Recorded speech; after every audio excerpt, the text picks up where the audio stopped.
السلام علیکم ورحمۃ اللہ وبرکاتہ۔ محترم ناظرین، امید کرتا ہوں آپ خیریت سے ہوگے۔ میں ہوں آپ کا میزبان محمد شعیب پونہ سے، اور ہمارے یوٹیوب چینل میں آپ کا استقبال ہے۔ محترم ناظرین، پچھلے کچھ سالوں سے ہم دیکھ رہے ہیں کہ ملک میں کس طریقے کی فرقہ واریت پھیلائی جا رہی ہے، اور کس طریقے سے فیصلے ناانصافی پر مبنی سامنے آ رہے ہیں، چاہے وہ بابری مسجد کا معاملہ ہو یا پھر گیان واپی مسجد کا معاملہ۔ تمام معاملے ایسے ہیں کہ عدالتوں سے بھی ناانصافی کے فیصلے سامنے آ رہے ہیں۔ اسی کے مد نظر حضرت مولانا سید ارشد مدنی صاحب دامت برکاتہم العالیہ کا بڑا بیان سامنے آیا ہے۔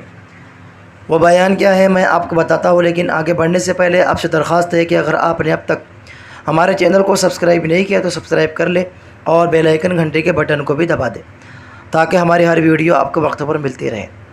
تو چلیے دوستو شروع کرتا ہوں۔ جمعیت علماء ہند کے صدر حضرت مولانا سید ارشد مدنی صاحب نے کہا کہ ہلدوانی میں پولیس فائرنگ اور ظلم کا شکار ہوئے لوگوں کے ساتھ اس مصیبت کی گھڑی میں جمعیت علماء ہند شانہ بشانہ کھڑی ہوئی ہے۔ وہاں امداد اور ریلیف کا کام شروع ہو گیا ہے۔ ہلدوانی میں پولیس کارروائی کی سخت مذمت کرتے ہوئے انہوں نے کہا کہ پولیس کے ظلم اور بربریت کی ایک لمبی داستان ہے، خواہ ملیانہ ہو یا ہاشم پورہ، مراد آباد ہو یا ہلدوانی، ہر جگہ پولیس کا ایک ہی چہرہ نظر آتا ہے۔ حالانکہ پولیس کا کام امن و امان قائم رکھنا اور لوگوں کے جان و مال کی حفاظت کرنا ہے، لیکن افسوس کہ پولیس امن کا داعی بننے کے بجائے اقلیتوں اور خاص کر مسلمانوں کے ساتھ ایک فریق کی طرح معاملہ کرتی ہے۔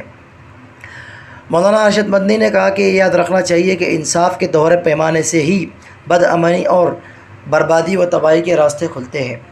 اس لیے قانون کا پیمانہ سب کے لیے ایک جیسا ہونا چاہیے، اور مذہبی طور پر کسی بھی شہری کے ساتھ امتیازی سلوک نہیں ہونا چاہیے، کیونکہ اس کی اجازت نہ تو ملک کا آئین دیتا ہے اور نہ ہی قانون۔ انہوں نے آگے کہا کہ ملک ڈر اور خوف سے نہیں بلکہ عدل و انصاف سے چلتا اور ترقی کرتا ہے۔ اگر ملک کی ایک بڑی آبادی خود کو غیر محفوظ تصور کرتی ہے تو یہ انتہائی خطرناک اور مایوس کن بات ہے۔ یاد رکھیے، جمہوری نظام اور مساوات سے ہی کسی بھی ملک کی ترقی کا معیار طے کیا جا سکتا ہے، محض دعویٰ کرنے سے کچھ نہیں ہوتا۔ مولانا مدنی نے یہ بھی کہا کہ بلا شبہ فرقہ پرستی اور مذہب کی بنیاد پر نفرت پیدا کرنے سے ملک کے حالات انتہائی مایوس کن اور خطرناک ہے، لیکن ہمیں ہرگز مایوس ہونے کی ضرورت نہیں ہے۔ امید افزا بات یہ ہے کہ تمام ریشہ دوانیوں کے باوجود ملک کی اکثریت فرقہ پرستی کے خلاف ہے۔ ہم ایک زندہ قوم ہیں، اور زندہ قومیں حالات کے رحم و کرم پر نہیں رہتی بلکہ اپنے کردار و عمل سے حالات کا رخ پھیر دیتی ہیں۔ یہ ہمارے امتحان کی سخت گھڑی ہے، چنانچہ ہمیں کسی بھی موقع پر اپنے دین، صبر، امید اور استقلال کا دامن ہاتھ سے نہیں چھوڑنا چاہیے۔ وقت ہمیشہ ایک جیسا نہیں رہتا، قوموں پر آزمائش کی گھڑیاں اسی طرح آتی رہتی ہے۔ مسلمان دنیا کے اندر فنا ہونے کے لیے نہیں آیا، مسلمان 1400 سال سے انہی حالات میں زندہ ہے اور قیامت تک زندہ رہیں گا انشاءاللہ۔ مسلمانوں کا اپنا حوصلہ بلند رکھنا چاہیے، اس چراغ کو کوئی بجھا نہیں سکتا۔ رہتی دنیا تک اللہ اللہ کہنے والے رہیں گے، جس دن وہ نہیں رہیں گے اس دن یہ دنیا بھی نہیں رہے گی۔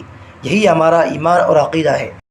تو ناظرین، سنا آپ نے کہ کیا کچھ کہا حضرت نے صاف طور سے کہا کہ اس ملک کو اگر باقی رکھنا ہے اور اس ملک میں امن و امان قائم رکھنا ہے تو انصاف کا قائم رکھنا ہوگا اور جمہوری نظام کو بچا کر رکھنا ہوگا۔